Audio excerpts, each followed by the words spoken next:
नमस्कार दोस्तों, संगम परिवार में आपका हार्दिक स्वागत है। मैं शैलेंद्र आज फिर एक नई कक्षा के साथ उपस्थित हुआ हूं। दोस्तों, इस क्लास में हम मध्य प्रदेश शिक्षक भर्ती वर्ग 2 की परीक्षा की तैयारी कर रहे हैं, जिसकी जो नई दिनांक है वो 15 अप्रैल से प्रारंभ होने की है। आइए दोस्तों, आज हम लघुत्रयी का जो तृतीय ग्रंथ रह गया था कल की कक्षा में, उसके प्रश्नों को देखते हैं कि किस तरह के प्रश्न उससे बन सकते हैं। आज हम मेघदूत के ऊपर चर्चा करेंगे। इससे पहले आपने यदि तब अभी तक अपने संगम परिवार को ज्वाइन नहीं किया है तो आप अपने संगम स्टडी चैनल को पहले सब्सक्राइब कर लें, फिर बेल आइकन के बटन को भी दबा लें, जिससे कि हमारी प्रत्येक वीडियो की सूचना आपको समय पर उपलब्ध हो सके। आइए दोस्तों, अधिक समय न लेता हुआ इससे पूर्व आप लोगों को एक सूचना और है कि जिस भी अभ्यर्थी को, जिस भी मित्र को इस क्लास की पीडीएफ चाहिए तो डिस्क्रिप्शन बॉक्स में हमारे टेलीग्राम चैनल संगम स्टडी का लिंक पिन है। आप वहां जाकर के चैनल से जुड़ सकते हैं और प्रत्येक वीडियो की पीडीएफ प्राप्त कर सकते हैं। आइए अधिक समय न लेता हुआ हम सब प्रथम प्रश्न की ओर बढ़ते हैं। पहला प्रश्न क्या है दोस्तों?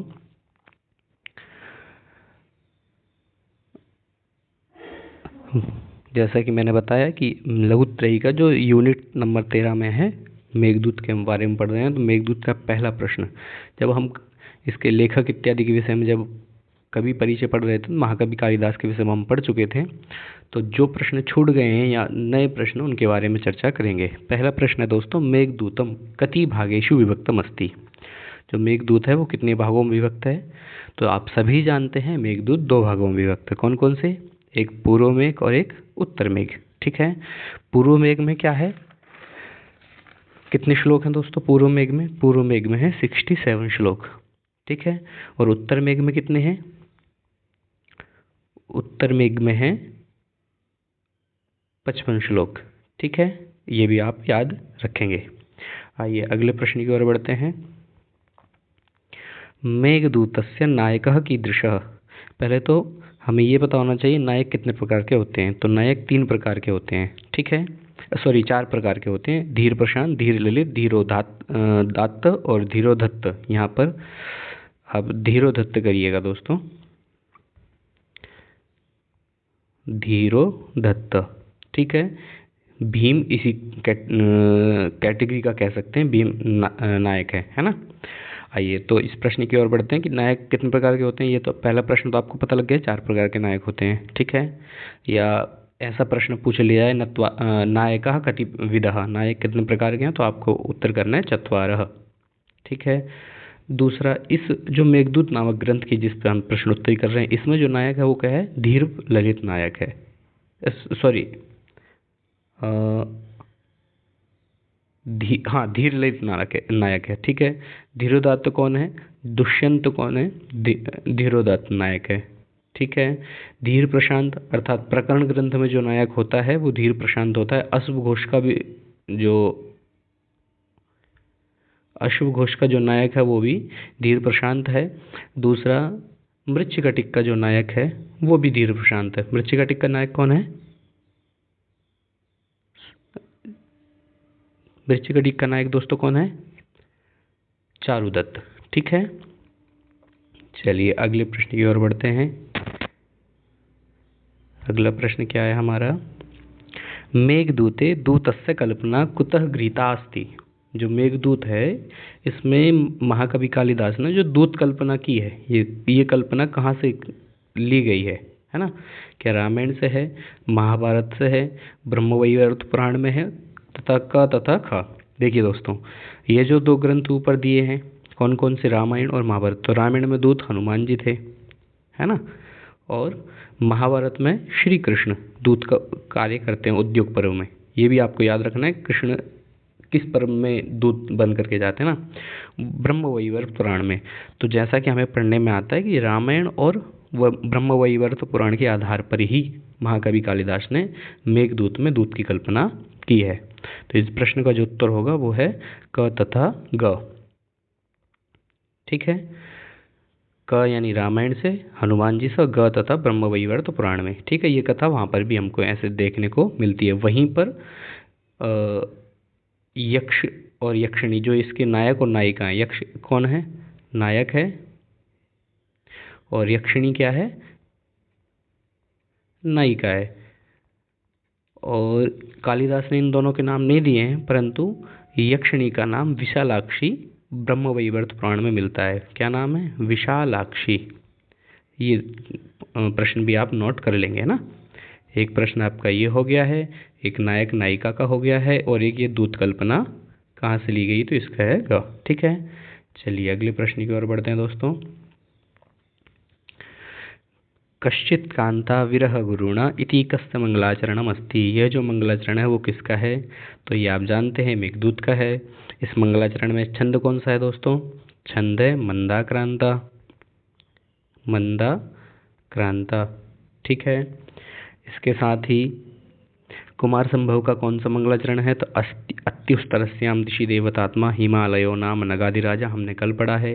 रघुवंश का है वागर्थमेव संपृक्त वागर्थ प्रतिपत्त। यहाँ पर किसकी वंदना की है? शिव तथा पार्वती की, है ना। श्री शिशुपाल वध का क्या है? श्री है पति श्रीमती शासितुम जगत। ठीक है, तो इन चारों ग्रंथों के मंगलाचरण भी आपको एक बार नोट कर लें, या जैसे ये लिख रखे हैं इन्हीं के जस्ट सामने आपको क्या करना है, यहाँ लाइन खींच करके मंगलाचरण लिख लेने हैं, है ना। तो मेघदूत का मंगलाचरण क्या है? कश्चित कांता। इसमें छंद है मंदाक्रांता। पूरे मेघदूत में यही छंद वर्णित है। आइए अगले प्रश्न की ओर बढ़ते हैं दोस्तों।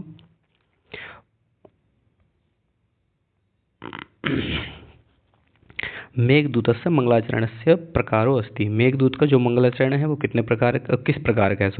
तो मंगलाचरण कितने प्रकार के होते हैं? मैं ये प्रश्न लगभग तीसरी या चौथी बार डिस्कस कर रहा हूँ, आप इसको भूलना नहीं है। लेकिन अब आगे पढ़ना जरूरी नहीं है, परंतु जो आप पीछे पढ़ के आए वो आपके दिमाग का रिवीजन होना जरूरी है ना। पुनरावृत्ति होना बहुत जरूरी है ना, रिवीजन। तो इस प्रश्न का उत्तर क्या होगा दोस्तों? इसमें देखो, पहले तो आपको मंगलाचरण का श्लोक याद होना चाहिए, तो उससे आपकी सारी जो बहुत सारे प्रश्न बनने वाले हैं वो ठीक हो जाते हैं ना। तो कश्चित कांता विरह गुरुणा स्वाधिकारात् प्रमत्ता सापे नास्तंगमित महिमा वर्ष भोग्येण भर्तु स्निग्धच्छाया तरसुवस्तिम स्नान पुण्योदकेषु।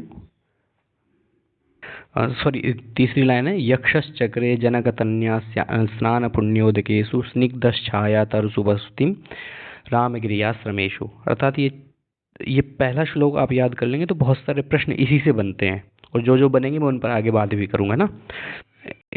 इस प्रश्न में जो पूछा गया है उसका आंसर यहीं पर दिया है कि आगे रामगिरी आश्रम की बात हो रही है, अस्तंगमित महिमा की बात हो रही है, सापे नास्तंग की बात हो रही थी। जो होने वाली चीज़ें हैं उनके विषय में यहाँ पर पहले ही बता दिया, और जहाँ पर वस्तु का निर्देश पहले कर दिया जाता है वो वस्तु निर्देशात्मक मंगलाचरण कहलाता है। चलिए अगले प्रश्न की ओर बढ़ते हैं। यक्षस्य शापस्य अवधि, है ना। तो दूसरी लाइन क्या बोलती है इसकी? मेघदूत के मंगलाचरण की जो कश्चित कांता, इसकी दूसरी लाइन क्या कहती है? सापे नास्तंगमित महिमा वर्ष भोग्येण भर्तु। वर्ष भर यानी एक वर्ष। इस प्रश्न का उत्तर क्या हो गया? एकैव वर्षस्य, एक ही वर्ष की अवधि है। ठीक है, चलिए अगला प्रश्न देखते हैं। यक्ष शापस्य अवधि समये कुत्र निवसति स्म। ये सारे मंगलाचरण से ही श्लोक हैं जो कि सामान्य परिचय में पूछे जाते हैं। बहुत सारी कहानी क्योंकि यहीं पर दी गई है। तो फिर वहाँ पे आया, यक्ष शापस्य अवधि समय कुत्र निवसति। क्या हिमालय में निवास करता है? क्या रैवतक पर्वत में अथवा दंडकारण्य या रामगिरी आश्रम में? तो अंतिम लाइन जब हम देखते हैं क्या है? स्निग्धच्छाया तरसु वसतिम रामगिरियाश्रमेषु। तो इस प्रश्न का दोस्तों उत्तर हो गया हमारा रामगिरी आश्रम। तो सांप कहाँ रहता है उस अवधि के दौरान? रामगिरी आश्रम में। अब हिमालय का वर्णन हमने कहाँ पढ़ा है? कुमार संभव में, है ना, कुमार संभव में। इसके बाद रैवतक पर्वत का वर्णन कहाँ पढ़ा है? ये आप बताएंगे, मैंने इसको बताया है। तो इसका प्रश्न का उत्तर आप कमेंट बॉक्स में करेंगे। दंडकारण्य रामायण में पढ़ रहा है ना। चलिए अगले प्रश्न की ओर बढ़ते हैं। अस्तंगमित महिमा कहा। अर्थात अस्त हो गई है, जिसकी महिमा ऐसा कौन है? क्या कुबेर है, यक्ष है, यक्षिणी है, इनमें से कोई नहीं। तो फिर मंगलाचरण की ओर आइए। सापेन अस्तंगमित, सापेन अस्तंगमित, साप के द्वारा अस्त हो गई जिसकी महिमा ऐसा यक्ष। कुबेर कौन है? इसके स्वामी, जिन्होंने इसको श्राप दिया है ना, स्वामी। इसके बाद यक्षिणी, ये नायिका है। चलिए अगले प्रश्न की ओर बढ़ते हैं। एक और यहीं पर प्रश्न बनता है, स्वाधिकारात प्रमत्ता का, है ना, स्वाधिकारात प्रमत्तः, तो ये भी किसको बोला है स्वाधिकारात प्रमत्ता? यक्ष को। और अस्तंगमिता महिमा कहा यक्ष। ठीक है, दोनों प्रश्नों को आप नोट कर लीजिएगा। आशा करता हूँ पेन कॉपी लेकर के बैठें तो प्रत्येक प्रश्न को अच्छे से आप देखते जाएं और जो नया प्रश्न है उसको नोट करें, या नया जो पैटर्न मिल रहा है आपको कि इस तरह की प्रकृति वाले प्रश्न आ सकते हैं, उनको भी आप नोट करें। अगला बड़ा ध्यानपूर्वक देखेंगे दोस्तों, मेघदूते का अस्ति। यहाँ पर मेघदूत में इनमें से कौन सी है? तो मेघदूत में दोस्तों यहाँ पर कामार्था ही प्रकृति चेतनेषु यांचा मोघा वरमधिगुणे नादमे लब्ध काम आशाबंध प्रणय वचन विभ्रमो ही प्रयेषु नीचेरिगच्छति उपरि च दशा चक्र नेमि क्रमेण। ये चारों ही पंक्तियां कहाँ से ली गई हैं? मेघदूत से। इसमें कहा जो कामार्थ व्यक्ति है, कामार्थ किसके बारे में ये पूछते हैं, ये बोलते हैं यक्ष, कामार्थ का यक्ष। जो काम से पीड़ित व्यक्ति है उसके लिए प्रकृति कृपण, वह प्रकृति से बहुत ही कृपण होता है, उसे चेतन और अचेतन में कोई भान नहीं होता, क्योंकि अचेतन मेघ को यह चेतन बना करके संदेश वाहक बना रहा है ना। दूसरा, यांचा मोघा वरम अधिगुणे नाधमे लब्ध कामा, कि आपने यदि मेघ जैसे महान व्यक्ति से कोई चीज मांगी और वो यदि मना कर देता तो कोई दिक्कत नहीं है, परंतु कोई छोटा व्यक्ति आपकी बात में को हाँ भी कर सकता है तो उसमें कोई मतलब नहीं है, उससे वो ठीक नहीं है, अधमी उसको बताया गया है। आगे, आशा बंध प्रणय वचन विभ्रमो ही प्रियेषु, आशा का बंधन ही तो है जो प्रणय के वचन बोलता है या बताता है प्रियेषु यानी प्रियजनों में। और नीचे गच्छति ऊपरी च दशा, इसी तरह की एक पंक्ति स्वप्नवास दत्तम में भी आती है दोस्तों, है ना, कि नीचे गच्छति, नीचे जाता है, ऊपरी च दशा, और ऊपर आता है चक्र नेमी, जैसे चक्र के जो नेमी है जो बीच में लगी हुई, जैसे साइकिल में या किसी भी टायर में जो चीज़ें लगी होती हैं, साइकिल में आपने ज़्यादातर देखा होगा, या पहले रथ को जोड़ने वाले जो रथ के पहिए के बीच में लकड़ी अरे जो लगे होते तो उनको बोलते हैं चक्र नेमी। ठीक है, तो कहने का मतलब ये चारों ही पंक्तियां मेघदूत की हैं, और ये सबसे इम्पोर्टेंट पंक्तियां हैं जो आपको मैंने बताई हैं, इनको आप ध्यान रखें। चलिए अगला प्रश्न देखते हैं। केशाम सन्निपातः मेघः भवति, किसका सन्निपात मेघ कहलाता है या मेघ कैसे बनता है? तो धूम ज्योति सलिल अग्नि, क्या ये है? या धूम आकाश सलिल मरुत है, या धूम ज्योति सरित अग्नि, या धूम ज्योति सलिल मरुत? तो एक पंक्ति है, धूम ज्योति सलिल मरुताम सन्निपातक मेघ, तो धूम से, ज्योति से, सलिल जल से, और मरुत यानी हवा से ही आकाश का निर्माण होता है। तो मेघ सन्निपातः मेघ, मेघ कैसे बनता है? धूम ज्योति सलिल मरुताम। ठीक है, चलिए अगले प्रश्न की ओर देखते हैं।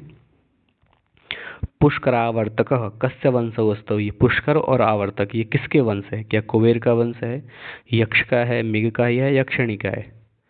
तो ये जो वंश हैं जिनके विषय में आया है, ये बोलता है यक्ष बोलता है मेघ को कि आप तो इतनी उच्च कुल खानदान से हो, पुष्कर और आवर्तक, तो ये किसके हैं? मेघ के वंश हैं। ठीक है, पुष्करावर्त का नाम।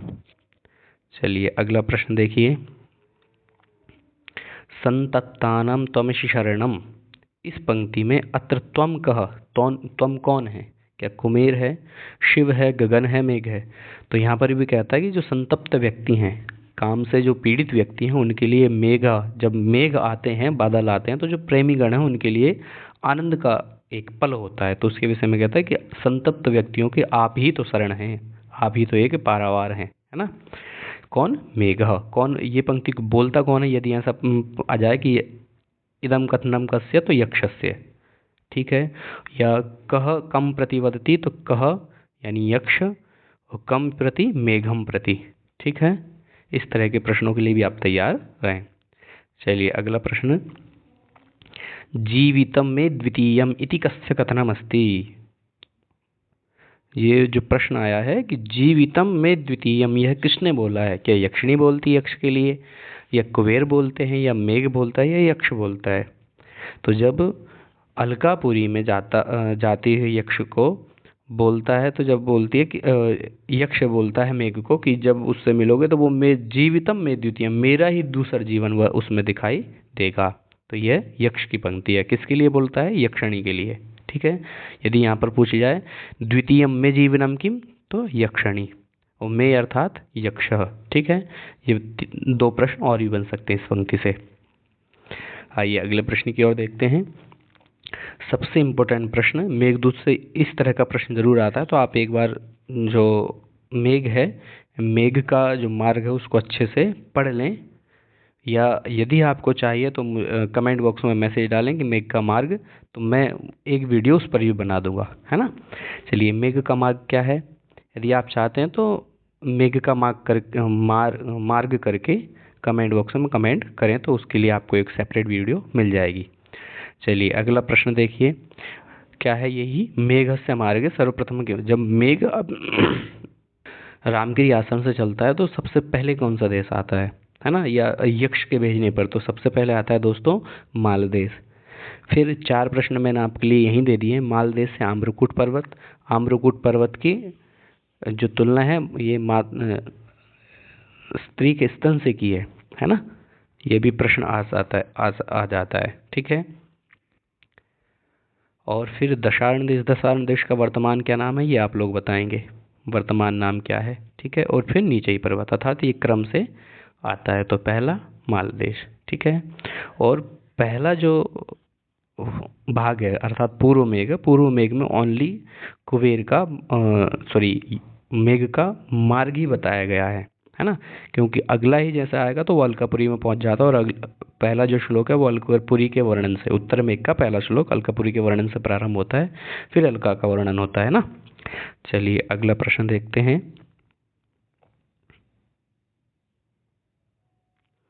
वेत्रवती अस्ति, वेत्रवती क्या है दोस्तों? वैसे तो हम ये प्रश्न पढ़ के आए हैं, यदि हमारी आपने पुरानी वीडियो देखी होंगी तो उनमें वेत्रवती का चर्चा बहुत की गई है, पर ये वेत्रवती है क्या?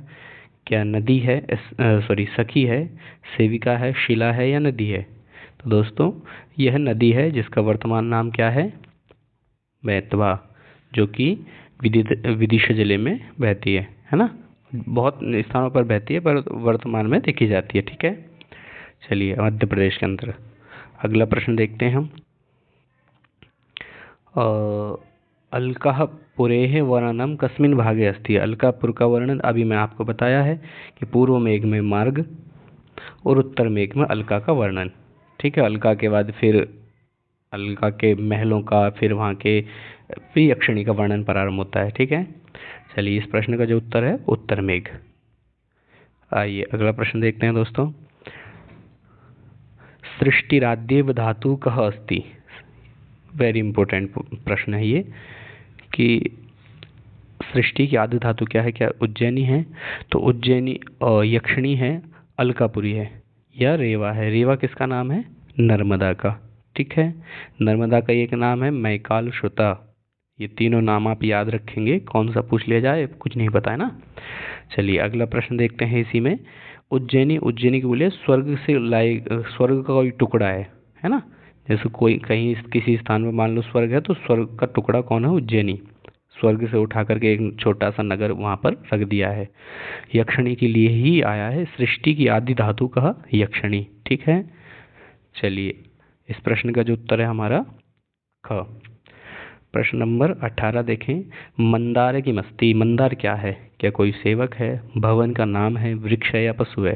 तो आप जानते हैं कि यक्ष के घर के बाहर एक वृक्ष है जिसको मंदार नाम दिया गया है, या मंदार का एक वृक्ष है। ये पूछा जाता है कि यक्ष के भवन के बाहर कौन सा वृक्ष है, तो मंदार वृक्ष, और वो भी मंदार पूरा नहीं है, बाल मंदार आया है, अर्थात मंदार वृक्ष का छोटा सा पौधा कोई है या छोटा पेड़ है। ठीक है, अगला प्रश्न।